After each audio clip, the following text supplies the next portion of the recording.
क्या कभी किसी ऐसी जगह के बारे में सोचा है जो कुदरत की खूबसूरती से तो लबालब हो, पर दुनिया की नजरों से एकदम छिपी हुई हो? आज हम एक ऐसी ही जगह की सैर करने वाले हैं, भारत के झारखंड राज्य का एक जिला लातेहार। स्क्रीन पर ये जो नंबर है 143 मीटर, ये कोई ऐसा वैसा आंकड़ा नहीं है। ये है झारखंड के सबसे ऊंचे झरने की ऊंचाई। और पता है ये शानदार झरना कहाँ है? जी हाँ, लातेहार में ही। तो चलिए इसी दिलचस्प फैक्ट के साथ इस छिपे हुए खजाने की गहराइयों में उतरते हैं। तो शुरुआत करते हैं लातेहार की कुदरती खूबसूरती से। और सच कहें तो इसे छिपा हुआ खजाना कहना एकदम सही है, क्योंकि यहाँ पर प्रकृति अपने सबसे शानदार, सबसे अनछुए रूप में मौजूद है। सोचिए जरा, चारों तरफ हरे भरे घने जंगल और शांत नदियां, बस यही सब किसी को भी अपना बना लेने के लिए काफी है।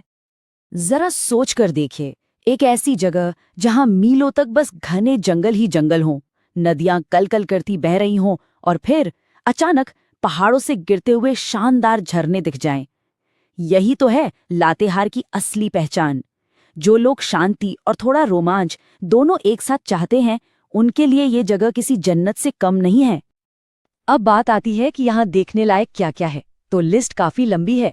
सबसे पहले तो लोध फॉल्स, जो झारखंड का सबसे ऊंचा झरना है। फिर है नेतरहाट का पठार, इसे छोटा नागपुर की रानी भी कहते हैं। यहाँ के सनराइज और सनसेट के नज़ारे तो बस देखने लायक होते हैं। और हाँ, बेतला नेशनल पार्क भी है, जहाँ बाघ, हाथी और गौर जैसे जंगली जानवर देखने को मिल सकते हैं।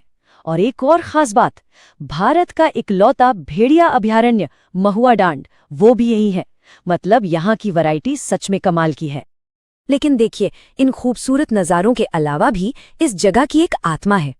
तो चलिए अब जरा इस जमीन और यहाँ के लोगों को थोड़ा और करीब से जानते हैं, क्योंकि किसी भी जगह की असली कहानी तो उसके भूगोल और संस्कृति में ही छिपी होती है ना?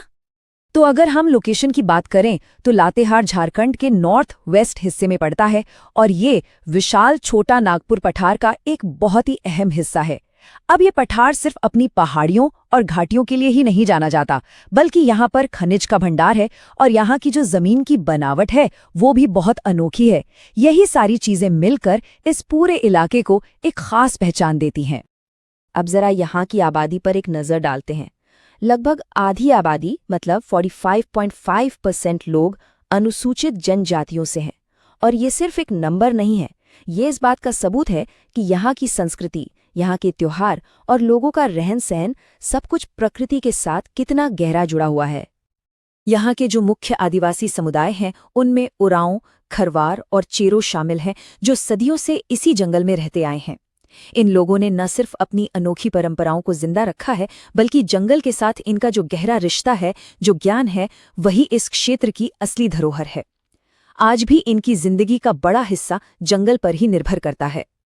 तो चलिए अब थोड़ा वक्त में पीछे चलते हैं, इतिहास के कुछ पन्ने पलटते हैं और देखते हैं कि लातेहार का सफर कैसा रहा और ये आज इस रूप में हम सबके सामने कैसे आया। देखिए, पुराने समय से ही ये इलाका आदिवासी समुदायों का घर रहा है। फिर अगर हम एडमिनिस्ट्रेशन की बात करें तो 1924 में ये पलामू जिले का एक सब डिवीजन बना और काफी बाद में 4 अप्रैल 2001 को इसे एक पूरे जिले का दर्जा मिला। मतलब एक जिले के तौर पर इसकी उम्र भले ही ज्यादा ना हो, पर इसकी जड़ें वो बहुत गहरी हैं।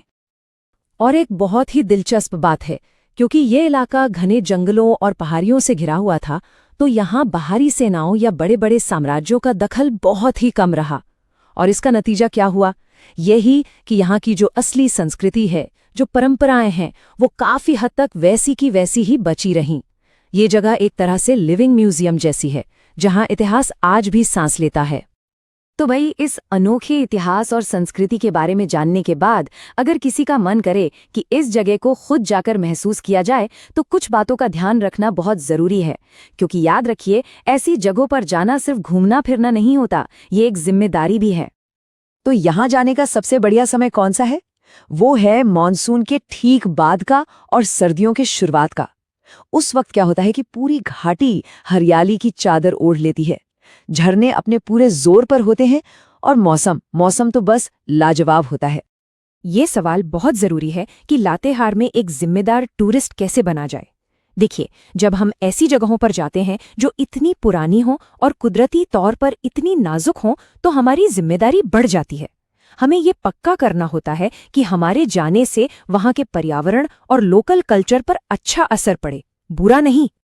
तो कुछ आसान सी बातें हैं जिनका ध्यान रखा जा सकता है। पहली, अपनी सुरक्षा और उस जगह को बेहतर ढंग से समझने के लिए किसी लोकल गाइड की मदद जरूर लें। दूसरी बात, प्रकृति में अपने पीछे सिर्फ कदमों के निशान छोड़ें, कचरा बिल्कुल नहीं। तीसरी और बहुत जरूरी बात, वहां के लोगों की परंपराओं का दिल से सम्मान करें। और आखिर में, क्योंकि वहां सुविधाएं लिमिटेड हो सकती हैं, तो अपनी यात्रा की प्लानिंग हमेशा पहले से करके चलें। और आखिर में एक बड़ा सवाल, अपनी इतनी जबरदस्त कुदरती खूबसूरती और अनोखी संस्कृति के दम पर क्या लातेहार में भारत का अगला बड़ा इको टूरिज्म हब बनने की क्षमता है? इको टूरिज्म मतलब एक ऐसा टूरिज्म जो पर्यावरण को बचाने में मदद करे और वहां के लोकल लोगों को भी आर्थिक तौर पर मजबूत बनाए। ये एक ऐसा सवाल है जो हमें इस छिपे हुए खजाने के भविष्य के बारे में सोचने पर मजबूर करता है।